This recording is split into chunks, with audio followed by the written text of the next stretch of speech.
What is up, everybody? Welcome into a Friday edition of Shout, a Buffalo Bills football podcast. Still not a lot to talk about, right, Ryan Talbot? Not a big week in Buffalo Bills land. Maybe the biggest week in a long time. I mean, it's crazy to think about this, but the complexion of the organization has changed so dramatically over the course of the offseason already. This just takes it to a whole nother level with Stefon Diggs now in Houston. And we saw them sharing a couple of pictures and videos of him kind of taking his first stroll through the facility, and it becomes real. We've learned a lot more details about what went into this move. We're going to dive deeper into it and talk about all of these different levels to this, what it means, especially with the draft coming up in 3 weeks. How are you, buddy? I'm doing great. You're right. I mean, this has been such an interesting 24-hour cycle since the trade went down. I think a lot of Bills fans and football analysts at the time thought, man, the Houston Texans made out really well here. They're going for it with a quarterback on a rookie deal. And 24 hours after the fact, I've seen a lot of analysts say, I like this trade a lot less for Houston based on some of the details that have emerged. So let's start there. I think that's the best place to be. Like the way that Houston maybe is viewing Stefon Diggs and this deal, I think plays into this a little bit. And the Texans restructure his deal, I think, which had 4 years left on it. It turns into a 1-year deal.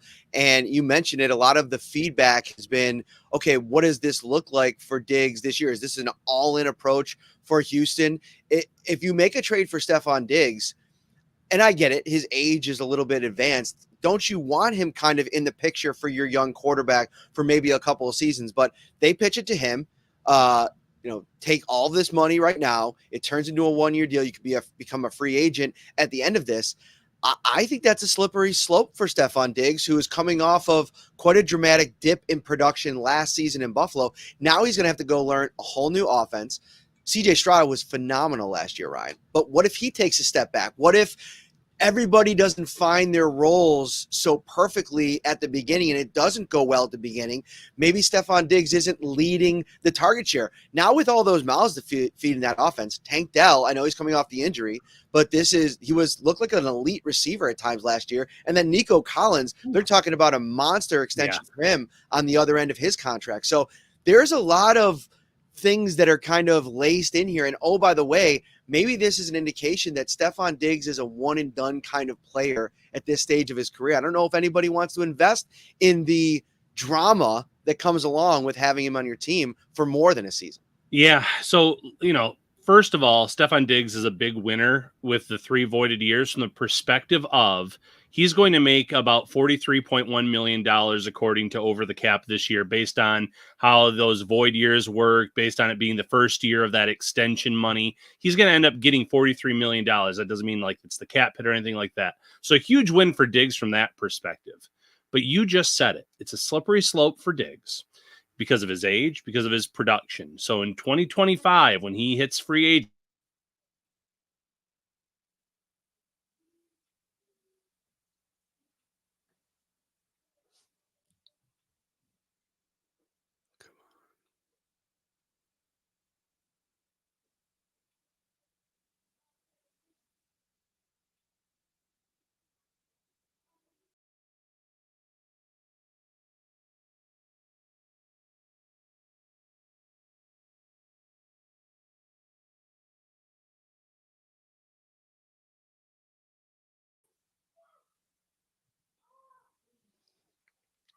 Do we lose Ryan or do we lose me? Looks like we might have lost Ryan. So let me kick him out here. Maybe he can kind of pop back in here in a second. So somebody's going to tell me in the comments here, do we lose Ryan or do we lose me? Can you see me right now? Am I on the screen? Ryan froze. Okay. So I thought it was my screen. Yeah, Ryan just got added to the trade to Houston. We'll wait till he gets his internet working and gets back in the picture here. But, the thing for me with Diggs, the biggest piece of all of this, that if you're willing to have a guy off of your roster for a season in which he's going to count $31 million against your cap, that should be telling you something. And I wonder if that said something to the Houston Texans as well. Okay, this is a guy coming off of a year where we know all the off the field stuff. We know the tweets. We know his brother kind of added into the mix here. And that's another part of this story with him potentially being a free agent in 2025. He's been asked before about the potential of playing with Trayvon Diggs and potentially in Dallas down the line. That could be a very interesting free agency once he does hit the open market. I'll be interested to see how that plays out. But there's other stuff at play here. And I know Brandon Beane, his reluctance to get into it tells me that, he doesn't want to maybe throw Stefon Diggs under the bus. There was a lot of good about their time together. Thanks for joining us, dude. Yeah. On the internet is just because I thought it was me at first. So I dumped out and it was frozen. What a horrible user experience. And now I'm going to have to do a lot of post editing in the audio only version. So yeah, we were joking about, the technology here and ducking out, and I don't know what happened, but all of my internet went out for a few minutes. I know that the weather here is a little iffy. We're getting a little bit of snow, maybe. I don't know what's happening, but hopefully it holds out here for the rest of the episode. But like I was saying, slippery slope for Stefon Diggs, 1-year deals, probably maybe from that point on. Does he chase a ring? Does he chase money? Does he try to play with his brother? So, he's a winner from the short-term money, but he's a loser in terms of what's to come in terms of that. He's not going to get another big contract. He was in year one of a $96 million deal once he was traded. So avoiding those 3 years, it's a big risk. And for the Texans, it's also a big risk, Matt, because if he walks, they do not get a compensatory pick based on how they shorten this contract. So the fact that the Bills were able to get a second-round pick for a 1-year rental, to me, that makes Brandon Beane and this organization a pretty big winner, all things considered. One of the biggest pieces, I agree with everything that you just said, but one of the biggest pieces and some of the feedback that I've heard from fans in the days after the deal is like, okay, I get all of the pieces for the future, right? Like I get like what it means in 25, all the cap space that they're going to add. They potentially all of a sudden could be a player in free agency next year if they have want to go out and try to find one big fish, depending on where they're at. That could be an interesting proposition. But the worry is 2024 and the potential of taking a step back as an offense. And, I'd push back on that. I think that one of the problems when you have such a demonstrative presence in your receivers room is that you need everybody to be in lockstep. And I think Diggs was a great leader. I think people loved him in the building, but all of this stuff that in a lot of ways he perpetuated, I think, the mini camp drama, it's like you want to create a sideshow to a degree, something that people are talking about when you go out of your way to do things like that. And I know that he was there and maybe Sean McDermott could have handled it differently. He goes on interviews the last 2 off seasons at the Super Bowl and he's asked countless questions about Josh Allen. He could literally put out the fire, but he did the opposite. He fanned the flames with what he didn't say about his quarterback, the situation in Buffalo. He'd always kind of try to walk it back a little bit, but in hindsight, I think a lot of the problems that the two sides ran into were caused by the way that Diggs approached this. Now, we don't know the whole story. We could just go off of the perception of everything. But my larger point here is the Bills need to go in a direction where they can find real symmetry within their offense, especially with a young play caller like Joe Brady, who has this elite quarterback and the expectations are so high. You've seen around the league teams go with a young approach. Everybody was like, what the heck are the Green Bay Packers doing? You get rid of Aaron Rodgers. You get rid of Devontae Adams, who at the time, I remember people very critical of that deal, even though he wanted to go. There wasn't much that you can do. But how are you giving up that kind of asset and not getting something to replace him? And then, oh, by the way, you look and they're adding pieces in the draft year after year. And now the Bills are in a spot where they have to do it in 1 year. But I think going a young direction, having a guy like Khalil Shakir, signing Curtis Samuel, getting 2 guys in the draft, I like that approach over banking on a 31-year-old receiver whose production just wasn't where you needed it to be, especially in the biggest games. That's my biggest point in all of this. When you needed him the most in the biggest games over the last couple of seasons, Cincinnati, Kansas City last year, or this last season, he just didn't show up. He didn't make plays. Right. And he had a crucial drop, obviously, in that Kansas City game that would have set the Bills up for a close score with plenty of time to go. You don't know how the rest of that game would have panned out, but just let it go through your hands. And that's not what a number one receiver should do. So you look at the age factor, you look at how much money it frees up starting in 2025, and you look at the word culture. That's just something that we've heard Sean McDermott preach since day one. If anything was trickling into that locker room with Joe Brady inserting his new offense, and if you had any concerns, Stefon Diggs not being all into that new offense, maybe this was the time to move on from him. And the speculation out there, the reports out there, is that he requested a trade. The Bills kind of came back and said, you can go to 30 other teams in this league. Obviously, you're not staying here, and you're not going to the Chiefs. That's the latest report out there. So they were willing to listen to it. They were willing to take their medicine on that dead cat, Matt, and just kind of part ways with him. And I think that speaks volumes. And, our friend Tim Graham put out a podcast where he talked about a little bit of an incident in week one after the loss to the Jets, where Diggs said something to Josh Allen, and Allen responded back and, cut him off, kind of yelled back at him. And you don't know what Diggs said exactly, but if other teammates were coming in and telling him, we'll get him next time, and Allen was receptive, maybe it wasn't the most positive message that the receiver gave to Allen. So it seems like their relationship was strained. There was no more Sports Illustrated for Kids photo shoots with piggyback rides. The comments in the offseason, like you said, he fanned the flames. In season, when he had the press conference and he said, what I've said, I wanted to retire here. He didn't address some of the comments that his brother had made, though. And it almost feels like now in retrospect, he was giving his brother the green light to say some of the things that he was saying about Josh Allen and the Bills and getting him out of there. So, you can always look back at things and say, this is maybe where things started to deteriorate with the relationship with Josh Allen, with Brandon Beane, with Sean McDermott, and the Bills kind of said enough is enough and we need to move on.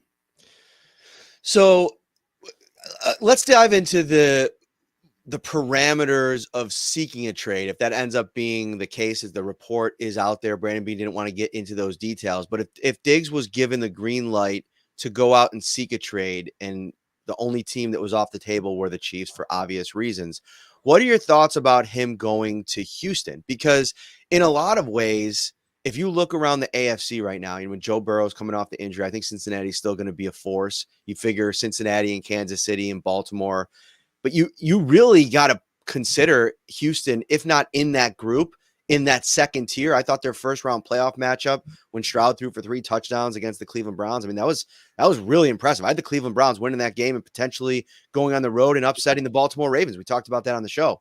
So what do you think about that, the Bills potentially just for 2024, in a year where now they're in a precarious situation where they got to figure everything out at wide receiver?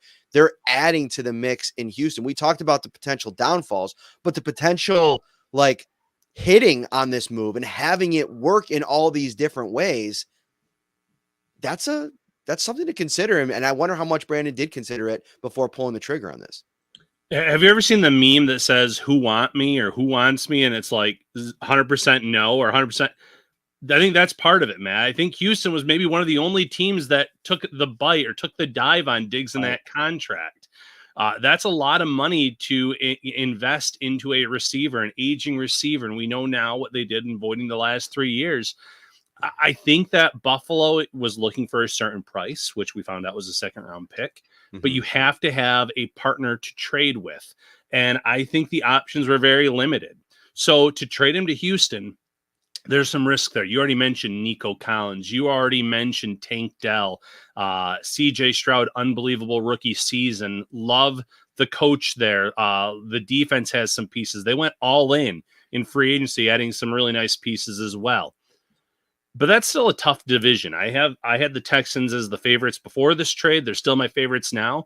Jacksonville was one of the hottest teams in the league, though, Matt, last year for the first half of the season stretch. Indianapolis almost snuck into the playoffs last year with Gardner Minshew, and we saw how they looked with Richardson at quarterback. That division's not just going to be there for the Texans to steamroll over everyone and to claim the first or the second seed in the AFC. I think they're going to be a playoff team.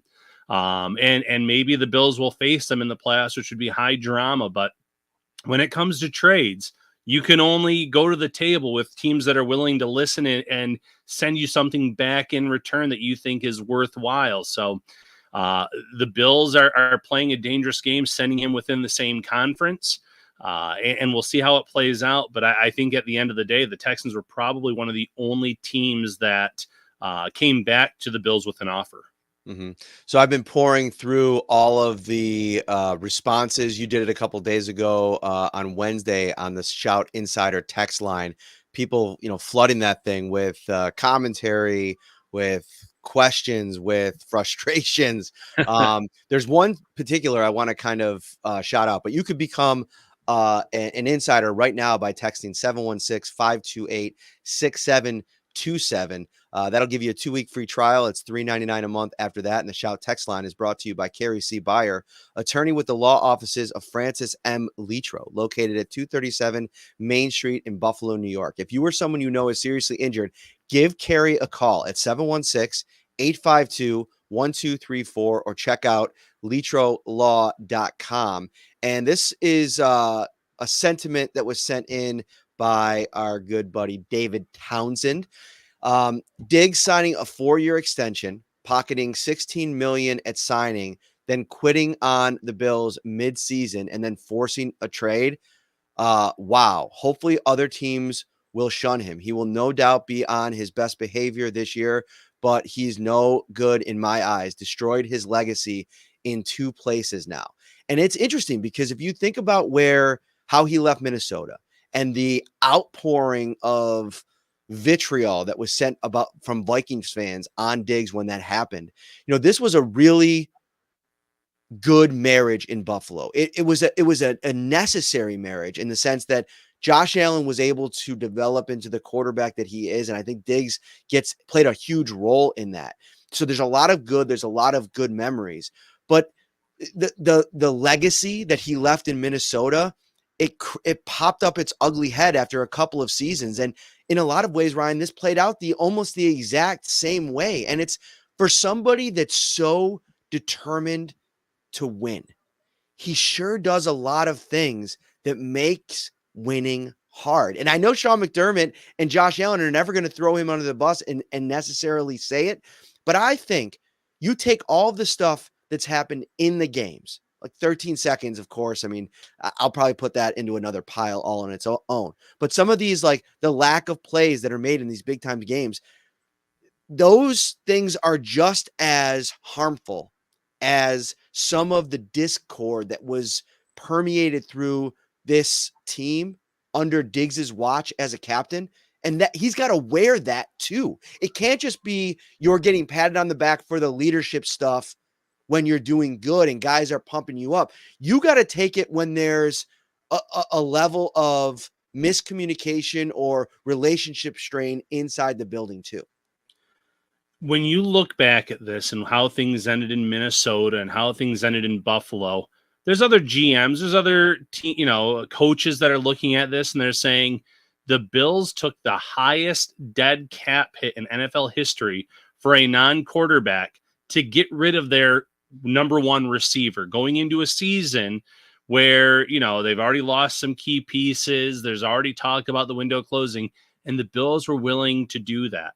It speaks volumes without having Brandon Beane, Sean McDermott, Josh Allen have to say anything about Stefon Diggs. The fact that they were willing to do this after some guarantees locked in a few weekends ago, it speaks volumes, Matt. So, yeah, now you're looking at this and how he ended things in Minnesota, how he ended things in Buffalo, and things are going to be good in Houston, at least for this year. There's no doubt about it. He's looking to either maybe cash in again and re-sign in Houston or Maybe he wants to be on his best behavior to sign a 1-year deal to try to win a Super Bowl or join his brother in Dallas.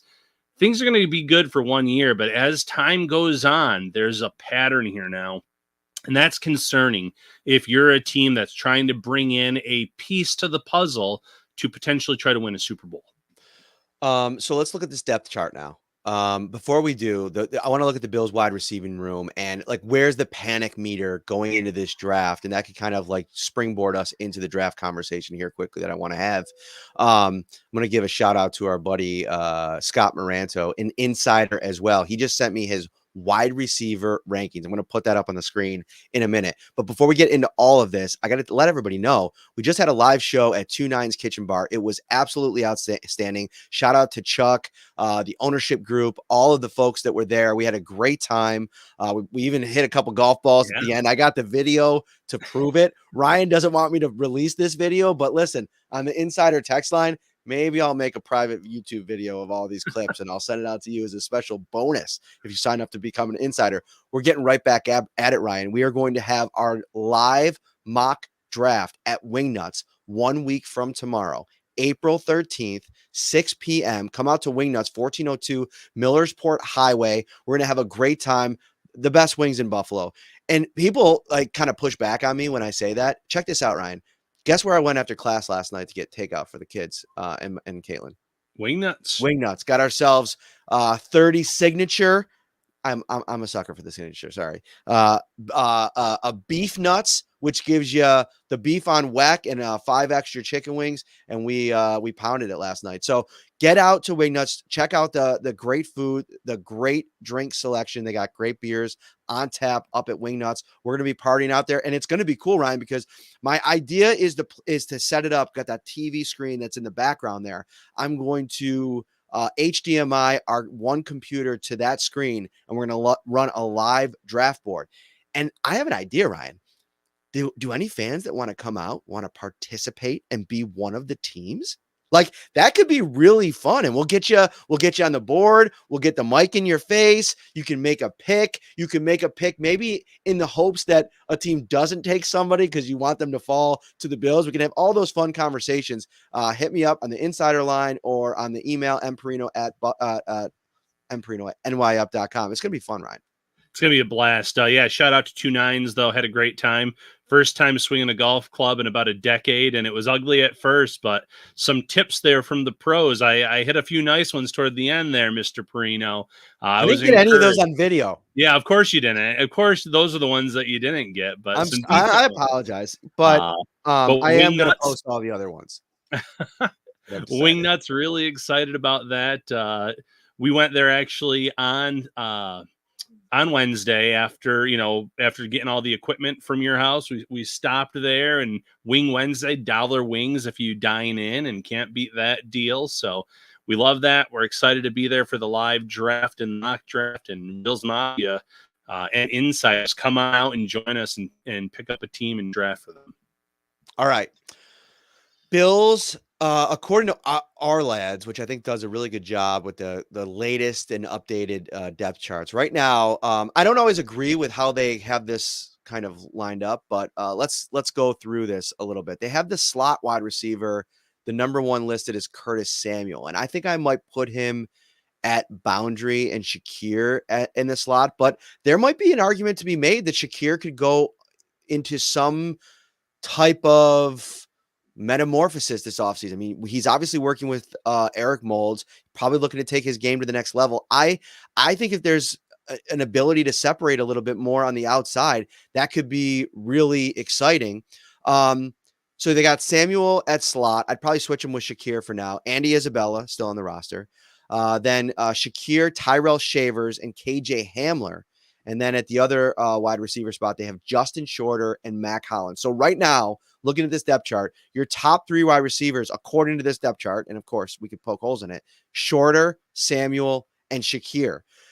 So I think just from right now where they sit, what are your thoughts on this wide receiver room? Like, are you super stressed if you're Brandon Beane sitting there looking at this thing? Do you like the complementary skill sets do you have? And what's the key piece that's missing? Because I think I tend to agree with Big Mike in the comments here that there's not that one big downfield speed guy. And I think that could be where the Bills look to address that in the draft. You use the term panic meter, and for me, my panic meter would be at a 1 or a 2 right now, because we're a long way away from meaningful football to be played. And there's a draft with the deepest wide receiver class in many, many years that's right on the horizon. There are still some decent free agents on the market. Now, mind you, no one that I would call a prototypical number one wide receiver, but still some decent names. And there's going to be some other good receivers that hit the market post-draft, based on what teams are able to address that position and maybe cut ties or cut loose some contracts that they want to get away from. So right now, zero panic. In terms of what's missing, yeah, they're missing that outside burner. And I don't necessarily think that one of the top three are in Buffalo's price range. I don't know if they're willing to part with all the picks to get a Marvin Harrison Jr., Malik Neighbors, or Rome Odunze. Joe But Buscaglia put the I internet saw on fire that. this morning. I like it. But Here's my one pushback on that, and I'd love to have Joe maybe on next week and we could dive into his mock. He had the Bills trading up with the Titans to 7 to get, and he gave up a lot of draft capital.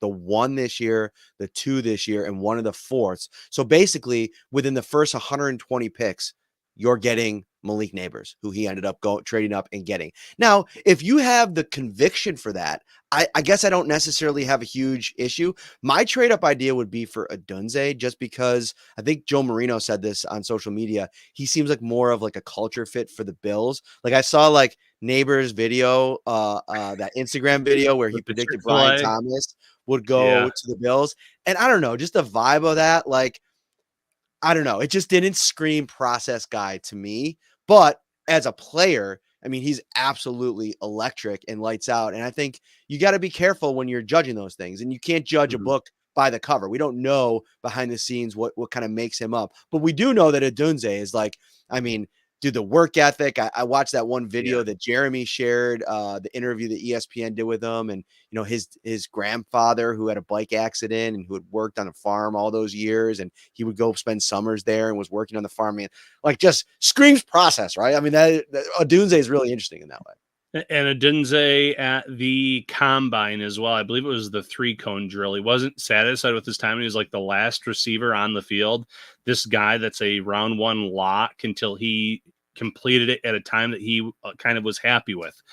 You're right. That screams process. That screams something that Brandon Beane and Sean McDermott would love. Neighbors, though, there are some draft analysts that have him as their number 1 receiver in this draft. So from Joe's perspective, he might be in that same boat saying he's number 1 or he's a 1B to Marvin Harrison Jr. So, either one of those guys would be great. Brian Thomas Jr., though, in terms of the player, if they miss out on those top 3, I think he is that outside burner, 4'3", 6'3". I think that you're just scratching the surface of what he can be as a route runner, as a game changer. You can really stretch the field with him, though, as a rookie. You know what you're going to get with Curtis Samuel in this offense. You know that Khalil Shakir is on an upward trajectory based on what we've seen from him through 2 years. So if you can get that other piece in the draft, and Brian Thomas Jr. being wide receiver 4 in my eyes, it makes a lot of sense with a move up that you don't have to give up the farm necessarily. Maybe you can go into that teen range without giving up the multitude of picks that you'd have to get into the top 10. You're still giving up some valuable picks, but you're getting a guy that you think can be that wide receiver 1. If you stay put at 28, there's conversations to be had about Ladd McConkey, who sat on Up and Adams, said he's met with the Bills multiple times, smiled about the potential of playing with Josh Allen, saying how great that would be. Xavier Legette is a player that's rising up a lot of these mock drafts right now, and I love everything about his game too as an outside wide receiver. So there's guys there at 28, and there's no doubt in my mind the Bills are going to take someone early. And then I expect them to double dip again, but there's still so many paths for the Bills to address this need that I'm not panicked. I'm not worried right now. What are your thoughts, though, with the draft approaching? Yeah, so I definitely think that there's areas that the Bills need to address in their wide receiver room. I think that, Khalil Shakir and Curtis Samuel, while different, like the speed is different, the way they win in their routes is different. They're not like comparable players. they are comparable size and like what you can do with them and a lot of times where they're going to line up. So I think trying to find a boundary X isn't like this gotta do it in the draft kind of thing, but it's something that I think could give their offense something more. And so like against the idea of trading up if you have to sell the farm to do it, I think I'm comfortable in that spot because I think there's so much depth. I think you can get two guys potentially in rounds 1 and then round 3 if you come back that I think are the kind of skill sets that you add to the receiver room that you're really super excited about. So I think Javon Baker is a guy that is getting I think he's probably more appreciated and higher on NFL boards than he is on media boards, which makes this hypothetical a little bit tough to dive into because if you can get up into the 3rd round somewhere and he's still on the board and you can add him after going receiver in the 1st round at 28, and I think there are a couple of guys. I think Leggett and Lad McConkey to me are in that tier with AD Mitchell after Brian Thomas. Like I don't put them all in the same tier. And I'm going to bring up Scott's here in a second because he sent in a really fun little the way that he kind of broke this all up. But how I feel about Leggett is that he's got the speed at 4.39. You like that. He has that ability to win after the catch, give you some of that yards after the catch, but he's also that guy that I think can separate and do those kinds of things. Baker is a guy that has that long speed. I think that maybe that play speed that you can put in some of those traditional situations because the strength of his game is a separator. So if you could somehow land at McConkey or Leggett, or maybe even AD Mitchell, I'm kind of peeling back off of that just because of how I think the Bills might view him, diving into some of these scouting reports. But I think that would be fine. And then if you get him, maybe you come back in the 2nd round with something crazy and go with a Pearsall or one of those, another guy that is interesting. I know he's a true slot, but if you looked at some of the advanced numbers on Jacob Cowing out of Arizona, they're like off the Yeah. charts. I mean, he's a guy like a day 2, early day 3 guy that I think a team is really going to like. Kind of reminds me of like Josh Downs from last year. Yeah, there's so many potential names out there, and John, we know the Bills don't have a 3rd round pick right now, but they can easily trade into the 3rd round with the draft capital that they have. We've seen Brandon Beane wheel and deal up and down the draft board in his tenure here. So while they don't have that 3rd round pick, they're likely banking on from Tremaine Edmonds, the compensatory pick formula. They're still very much in play to make a 3rd round pick, in my opinion. I see we have a super chat here, Matt. So maybe we can get to this before we check out Scott's big board Throw it here. up. Yeah. Good thing you're paying attention, Ryan. That's what we like about you. You're always all right. Are you gonna put it in or am I gonna put it in? I think What we are we must doing both be doing it at the same time. So I'm going to let I'm gonna you. put it in right Hands now. off. Donald Darko, 9.99. Are you out of your mind? Thank you so much, Donald. I agree wholeheartedly. I think all the value in this draft is 2nd, early 3rd. I think Malik Washington in the 4th and Luke McCaffrey in the 6th are really good down the board depth picks. I mean, those are guys that I haven't even started to dive into. You had Luke McCaffrey as somebody that you had the Bills take late, I think 6th-ish round in your mock draft that came out a little while ago. And Luke McCaffrey is a player that I really am high on. Converted to wide receiver within the last 2 years. Showed a lot of. He just showed, the smarts, and it's no surprise they're looking at the family bloodlines in terms of how smooth that transition was from quarterback to wide receiver that he made at Rice. That I think that the sky is the limit. You know that Brandon Beane loves the McCaffrey family. He played a role in drafting Christian McCaffrey to Carolina. He was in a lot of potential, the rumored trade talks for McCaffrey when the 49ers eventually ended up getting him. So I'm sure he did his due diligence there. And I'm sure he's done his due diligence on Luke McCaffrey. And, Luke McCaffrey probably screams more of a slot receiver. And we've already talked about how the Bills have some guys there. But if they have confidence in Khalil Shakir, if they want to use, if they want to move him more so on the outside, if they think that there's potentially a piece or a role for McCaffrey here, it wouldn't surprise me one bit if they did look at him on day 3. Thank you so much for the super chat. Was Yes. really cool. And I think there are going to be, as we get closer to the draft, and Ryan and I, next week, I think over the next week, I'm going to spend some time really looking at some of those later guys, so we could kind of potentially look at that and talk about some options in the later rounds. That'll be exciting. All right, let's take a look at this real quick, see if I can share my screen and if it will pop up. For some reason, it's not letting me share just the picture. I love bringing everybody into the tech conversation. I think that's a fun time. Let me see. Okay, do we got it here? No, that's not it. I don't know if it's going to let me share. I'll just read it through. I don't even have to share the screen. So Scott Moranto, one of our insiders, sent in. We played basketball on Wednesday and Fridays. Actually, we met actually at a live show years ago. We have a bunch of local connections, so we've become friends. He's a subscriber on the insider line, and we were talking about the wide receivers this morning. Obviously, about on the aftermath of the Diggs trade, and we didn't get a chance to finish it. So he said, "Here's how I'm stacking my wide receiver board.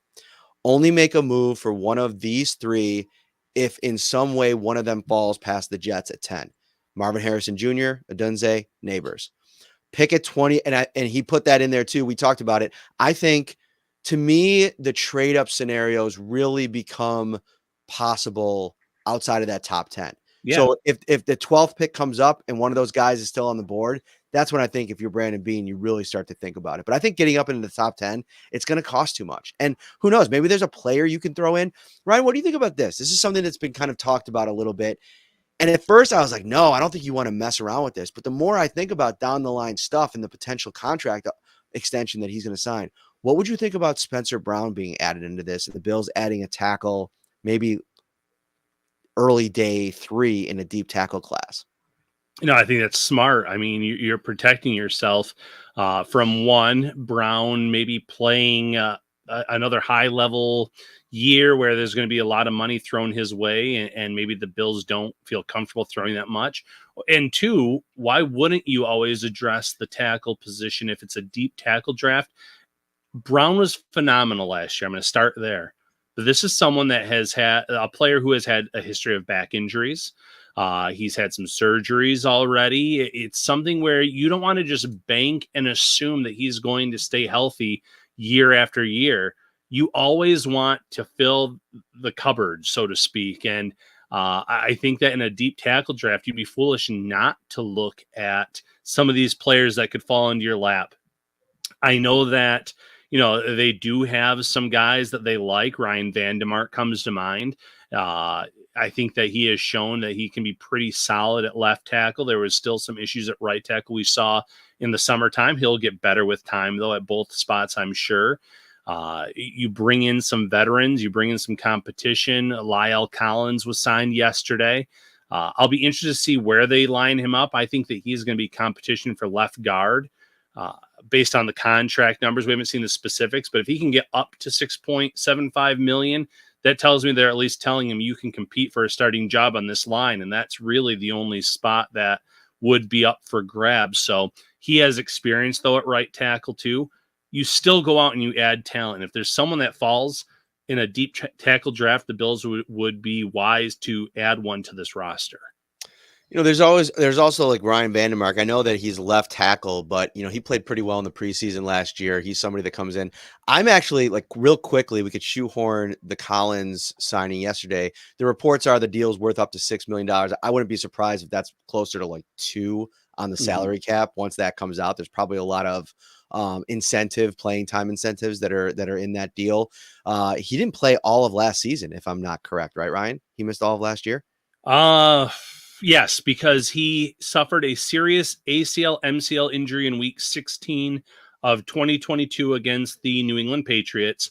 He rehabbed. He was ready to play in late December. That's when the Bills kind of kicked the tires on him. He ended up signing with the Dallas Cowboys practice squad a few days after that. But yeah, did not really play any meaningful snaps last year. So I'm not as high on the idea of him being the day one right tackle. I think over the last 3 seasons, if you're talking about Lyle Collins from like 4 or 5 years ago, sure, like sign me up for that. But the guy that we've seen over the last couple of years, I don't know if you're penciling him in.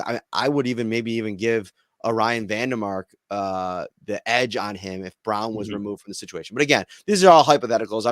I'm not suggesting the Bills are going to trade Spencer Brown. I'm just thinking as they continue to look at some of these like contract extensions that are coming up, the Greg Rousseaus of the world, the Spencer Browns of the world.